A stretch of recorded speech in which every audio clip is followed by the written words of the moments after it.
Hi everyone, welcome back to my channel. तो देखते हैं कि how to revise for UPSC या कोई भी एग्जाम जो है।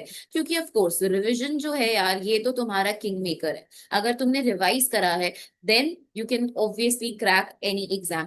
तो इसको ना एक स्टोरी से स्टार्ट करते हैं। सो बेसिकली ना, मैंने जब अपना सबसे पहला अटेम्प्ट दिया था यूपीएससी का, तो मुझे क्या था कि जो मेरा जीएस वाला पेपर है, ठीक है, इसमें ना I had read everything that was under the sky. तो मतलब भाई जो भी दिखा ना मैंने सब पढ़ डाला। बट मैंने ना रिवीजन नहीं किया था। और मैं शायद बहुत बारी बोल चुकी हूँ कि अगर शायद मैंने उस अटेम्प्ट में रिवीजन करा होता तो वो मेरा पहले अटेम्प्ट में ही निकल जाता, क्योंकि मेरा सी सैट क्लियर था।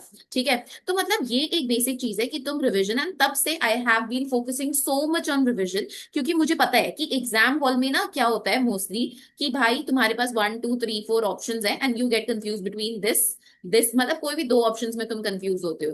And I do not know, मैं तो भाई हमेशा ही, मतलब मोस्टली मेरे साथ ऐसा होता है कि अगर मैंने रिवीजन नहीं किया है then I choose the wrong one. ठीक है, तो ये मेरे लिए तो बहुत इंपॉर्टेंट है। एंड तुम सबके लिए भी बहुत ज्यादा इंपॉर्टेंट है। अब देखो रिवीजन में क्या वर्क नहीं करता है, रैंडम रिवीजन।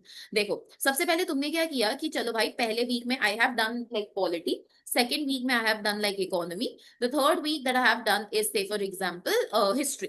ठीक है। अब मैंने पहले वीक में पॉलिटी रिवाइज नहीं करी, सेकेंड वीक इकोनॉमी का आया रिवाइज नहीं करी, तीसरा वर्क ये आया वीक हम लोगों का हिस्ट्री का। अब इसमें मुझे याद आया, अरे ये तो बहुत इंपॉर्टेंट है रिवीजन, तो अब चलो पॉलिटी रिवाइज कर लेते हैं। तो पॉलिटी रिवाइज करने लग गए। तो इतना क्या, ये जो रिवीजन है, ये जो रैंडम रिवीजन है, कुछ भी रिवाइज करना, दिस इज एब्सोल्युटली नॉनसेंस। इसमें कोई फर्क नहीं पड़ेगा तुम्हें, अगर तुम करो चाहे ना करो, दिस इज एक्चुअली फ्यूटाइल। तुम देखो कि अगर तुमने पॉलिटी करा है, ठीक है, मैं तुम्हें एक चीज बताती हूँ कि how do you consolidate material. तो पॉलिटी तुमने पढ़ी, अब उसी के तुम पीवाई क्यूज करो। मैं इसमें तुम्हें वो भी कर दूंगी जो प्रीवियस वीडियोस थी कि कैसे लिंक करना है पीवाई क्यूज को actually with your material. So polity के साथ तुमने पीवाई क्यूज करे, उसके साथ तुम पॉलिटी के मॉक दो। Mock as an full mocks तो अभी से नहीं दोगे, तो तुम सेक्शनल मॉक्स दोगे, तो सेक्शनल मॉक्स दो। और फिर वहां से तुम्हें पता चलेगा कि अच्छा जी, ओ, कि मैं यहाँ पे गलती कर रहा था या कर रही थी। राइट। सेकेंड इज री रीडिंग एनसीईआरटी। अब ना ये पॉइंट बहुत इंपॉर्टेंट है, ये वीडियो ही मैंने इसलिए बनाई है क्योंकि I got a comment that how do we revise. ठीक है। अब देखो यार, री रीडिंग, जब भी हम बात करते हैं री रीडिंग की, तो री रीडिंग चाहे आप एनसीईआरटीज कर रहे हैं, चाहे आप से फॉर एग्जाम्पल कोई अपनी आपने नोट्स बनाए हैं वो कर रहे हैं, री रीडिंग से क्या होता है ना, आपकी मसल मेमोरी जो है, मसल मेमोरी वो स्ट्रांग होती है। आपके जो कॉन्सेप्ट्स हैं या फिर वो सारी चीजें वो आपको याद नहीं आती, उसके लिए आपका दूसरा कॉन्सेप्ट है एक्टिव रिकॉल, जो आपने बहुत ज्यादा सुना होगा लोगों से, अगर तुम सुनते हो टॉपर टॉक्स या वगैरह, then active recall is the best method. ये मैं भी तुम्हें बताती हूँ, बट पहले I tell you what is muscle memory. ठीक है। तो देखो यार, जब भी हम मसल मेमोरी की बात करते हैं ना, what is muscle memory is, तुम्हारा फोन है, आज ट्राई करना। तुमने से फॉर एग्जाम्पल यहाँ तुम्हारा व्हाट्सएप है, यहाँ पे तुम्हारा इंस्टाग्राम है, यहाँ पे तुम्हारा लिंक्डइन है अगर तुमने डाउनलोड करा हुआ है तो, यहाँ पे बाकी के जो भी तुम्हारे गूगल मीट हो गया, जूम हो गया, ये सारे एप्स हैं। अब इस इंस्टाग्राम को तो तुम यूज करते ही होगे ऑब्वियसली, तो इसको हटा के नेक्स्ट वाले पेज पे ड्रॉप कर देना। और दिन में जस्ट ट्राई कि तुम लोग रैंडमली स्क्रॉल करते हुए कितनी बारी इसी सेम जगह पे जाओगे rather than this place. So this is muscle memory, कि हमें नहीं पता है कि हम क्या कर रहे हैं, पर हम कर रहे हैं क्योंकि वो हमारी जो मेमोरी है उसमें आ चुका है मसल्स की, कि नहीं भाई यही जाना है। राइट। सिमिलरली जैसे जब तुम कीबोर्ड देखते हो, तो कीबोर्ड में बहुत सारे लोग बिना देखे टाइप कर लेते हैं, वो ही मसल मेमोरी है कि मुझे पता है कि भाई यहाँ पे ए है, यहाँ पे एस है, यहाँ पे डी है, इस तरीके से। ठीक है।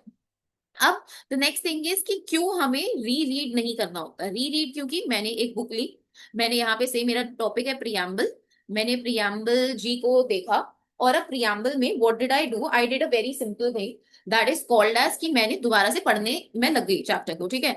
तो अब मुझे पता है कि ऑब्जेक्टिव रेजोल्यूशन है जी, जो हमारे जवाहरलाल नेहरू ने दिया था, है ना, मतलब वी वर डिस्कसिंग। और प्रियम्बल में क्या है कि कौन कौन से हम लोगों के कॉन्स्टिट्यूशनल अमेंडमेंट एक्ट्स आए जिससे हमने कुछ वर्ड्स ऐड करे, ये सारी चीजें हैं। अब ये जो मैं कर रही हूँ, मुझे जो भी याद आ रहा है प्रियम्बल से, कि आई सॉलमली, मतलब ओके, सो जो भी हम लोगों को प्रियम्बल से याद आ रहा है, इट इज समथिंग जो मैं अभी एक्टिव रिकॉल कर रही हूँ। बट जब मैं बुक पढ़ती हूँ ना, तो मुझे ये याद आता है। देखो एग्जाम में हो सकता है तुम्हारे साथ हुआ हो कि तुम्हारे सामने वो लाइन आई हो, तुमने कहा है कि भाई पेज नंबर 70 पे है, ये लाइन है क्या वो याद नहीं आ रहा है। दिस इज मसल मेमोरी, कि अच्छा बुक में यहाँ पर है, यहाँ पर है, इस साइड पर है या इस साइड पर है, पर मुझे याद नहीं आ रहा। सो दिस इज बेसिकली री रीडिंग। उससे तुम्हारी मेमोरी नहीं बिल्ड होगी, उससे तुम्हें कॉन्सेप्ट याद नहीं होंगे। याद करना है तो एक्टिव रिकॉल करो। एक्टिव रिकॉल पे अब चलते हैं, ठीक है। सो एक्टिव रिकॉल क्या होता है जी?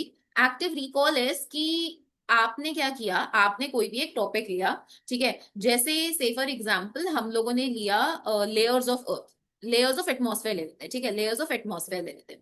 अब लेयर्स ऑफ एटमॉस्फेयर हम लोगों को पता ही है, ट्रोपोस्फेयर है, स्ट्रेटोस्फेयर है, मेसोस्फेयर है, ठीक है, ये डिफरेंट डिफरेंट लेयर्स है। अब कोई भी तुमसे पूछे तो तुम्हें जैसे लेयर्स ऑफ एटमॉस्फेयर रिवाइज करना है, ये तुम्हारे 5 से 10 मिनट में हो जाएगा। तुम क्या कर सकते हो, पेपर लेके लिख सकते हो, यू कैन राइट, और अगर तुम्हें लिखने में बहुत ही ज्यादा प्रॉब्लम है तो तुम ओरली भी कर सकते हो ये सेम चीजें।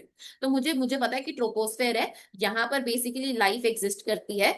और मुझे क्या याद आ रहा है एटमॉस्फेयर से, मुझे याद आ रहा है कि जब भी मैं से फॉर एग्जाम्पल 180 किलोमीटर्स तक जाती हूँ ऊपर स्काई में, एज एन ऊपर जाती हूँ एटमॉस्फेयर की लेयर्स में, तो ऑक्सीजन तो भाई डिप्लीट होता चला जाता है, ठीक है। उसके बाद जैसे ही मैं 50 किलोमीटर्स या समथिंग पहुंचती हूँ तो वहां पे वाटर वेपर भी कम हो जाता है। ये सारी चीजें हैं। फिर I have also studied about CO2 की CO2 इनकमिंग सोलर रेडिएशन जो है, इनकमिंग है ना, उनको तो आने देता है, पर जाने के लिए वो क्या हो जाता है, यहाँ से ये ट्रांसपेरेंट है कि आओ भाई आओ कोई बात नहीं, बट जाने के लिए इट इज से वी से ओपेक, ओपेक हो जाता है, कि कहता है कि नहीं भाई तुम ट्रैप हो यहाँ पे। तभी हम लोगों के ग्रीन हाउस गैस इफेक्ट वगैरह ये सारी चीजें होती है। तो वही है कि ट्रोपोस्फेयर लाइफ एग्जिस्ट करती है, ये सारी चीजें हैं, यहाँ पे आपके वेदर चेंजेस होते हैं। स्ट्रेटोस्फेयर में तुम्हें पता ही है ओजोन बहुत ज्यादा इंपॉर्टेंट है, ठीक है। फिर यहाँ पे ट्रोपोस्फेयर और स्ट्रेटोस्फेयर के बीच में एक लेयर आती है जिसे ट्रोपोपॉज कहते हैं। तो यही डिफरेंट डिफरेंट चीजें हैं जो तुम एक्टिव रिकॉल में याद कर सकते हो। तुमने ये सारी चीजें लिख ली, ठीक है, एक्टिव रिकॉल में, अच्छा भाई ये सारी चीजें थी। फिर बुक उठाओ और फिर बुक से देखो कि ओ ओके, तो फिर मैंने ये वाला पॉइंट मिस कर दिया कि ट्रोपोस्फेयर और स्ट्रेटोस्फेयर मतलब ये कहाँ तक जाता है, 18 किलोमीटर्स पे ट्रोपोपॉज है, या कहीं कहीं पे 10 किलोमीटर्स भी लिखा होता है, 50 किलोमीटर्स तक स्ट्रेटोस्फेयर है, ये मिस कर दिया। वो लिखो और याद करो। ऐसे करके भाई तुम्हारी मेमोरी इतनी ज्यादा सही हो जाएगी चीजों को लेके कि तुम भूलोगे नहीं, ठीक है। तो ये मेजर चीज थी। फिर है भाई टाइमलाइन नहीं है, आउटपुट चेक जो मैंने पहले ही बताया कि तुम्हें देने पड़ेंगे सेक्शनल, तुम्हें देने पड़ेंगे PYQs करने पड़ेंगे, लाइक दैट। अभी क्या वर्क करता है कि फिक्स रिवीजन स्लॉट है, तुमने एक सब्जेक्ट पढ़ा, रिवाइज करो। टॉपिक मतलब तुमने अब जैसे से फॉर एग्जाम्पल तुमने, अच्छा इसको पूरा हटा देते हैं, तुमने क्या किया कि तुमने वीक में तुमने कहा कि चलो यार हम लोग ज्योग्राफी की क्लास 11th करते हैं, ठीक है, क्लास 11th की NCERT करते हैं। अब मैंने पूरा वीक जो है इस चीज को दे दिया है, ठीक है। अब वीक के एंड में मुझे क्या करना है, वीक के एंड में मैं कोई एक सेक्शनल टेस्ट दे सकती हूँ या दे सकता हूँ, ठीक है। मैं PYQs भी जो है वो इंटीग्रेट इंटीग्रेट कर सकता हूँ या कर सकती हूँ। सो this is something like that. और फिर देखो कि तुम कहाँ स्टैंड कर रहे हो। अगर तुम्हारे 200 नंबर का टेस्ट है तो तुम्हारे कितने परसेंट आ रहे हैं या कितने मार्क्स आ रहे हैं, इससे तुम चेक कर पाओगे कि क्या तुम सही ट्रैक पे हो। Next we have PYQs after every topic, ये तो भाई बहुत नॉन नेगोशिएबल है। Mind maps and flash card ये एक्चुअली एंड में आते हैं मोस्टली, ठीक है। जब तुम पढ़ते जाओगे ना, जब तुम्हारी मेमोरी बनती जाएगी तो तुम खुद ही तुम्हारे माइंड मैप्स बनने शुरू हो जाएंगे, फ्लैश कार्ड बनने शुरू हो जाएंगे। Self quizzing and active recall, अब मेरा क्या होता है यार, जब भी ना मैं से फॉर एग्जाम्पल प्रीलिम्स आने वाला होता है तो मैं क्या करती हूँ, मैं बैठती हूँ, ठीक है, सुबह सुबह, और एक कोई भी एक टॉपिक ले लिया मैंने, say for example civil disobedience movement ले लिया, ठीक है।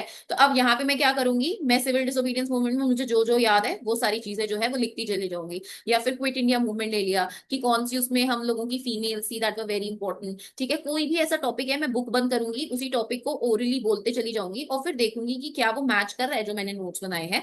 And that is how we actually revise, ठीक है। ये एक्टिव रिकॉल है, और कभी भी बैठे कभी भी कर दूंगी, ऐसा नहीं है कि रिविजन करने बैठी हूँ। अब मैं शाम को बैठी हूँ और मैं कुछ और पढ़ रही हूँ और अगर वो कनेक्ट कर रहे हैं मेरे पिछले टॉपिक से तो व्हाई नॉट उसको रिवाइज करने लग जाते हैं। So this is how we actually revise, ठीक है। तो इस तरीके से हम रिवाइज करते हैं। तो यही हम लोगों की कुछ चीजें थी that I wanted to tell you. अभी अगर if you have any questions of course you can put them down in the comment section, ठीक है। मैं हर एक कमेंट का रिप्लाई करती हूँ and I will be doing that because I love replying to all of you. And मतलब मुझे बहुत अच्छा लगता है यार कि if I can help, and it is great, ठीक है, it is a good feeling helping people out. So it is like really good. तुम्हें अगर कोई भी क्वेश्चन है कि क्या करना है, कोई सोर्स नहीं मिल रहा है, you can ask me in the comment section, ठीक है, आई will be helping you out for that.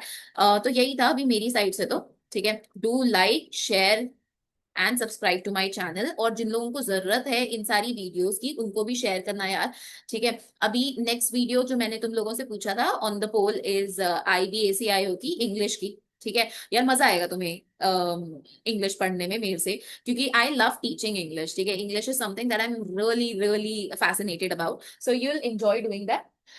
तो अब फिर मिलते हैं नेक्स्ट लेक्चर में। Till then take care, okay, see you and bye. Comment, subscribe, share, like कर देना यार अपने अकॉर्डिंग, ठीक है। Okay bye.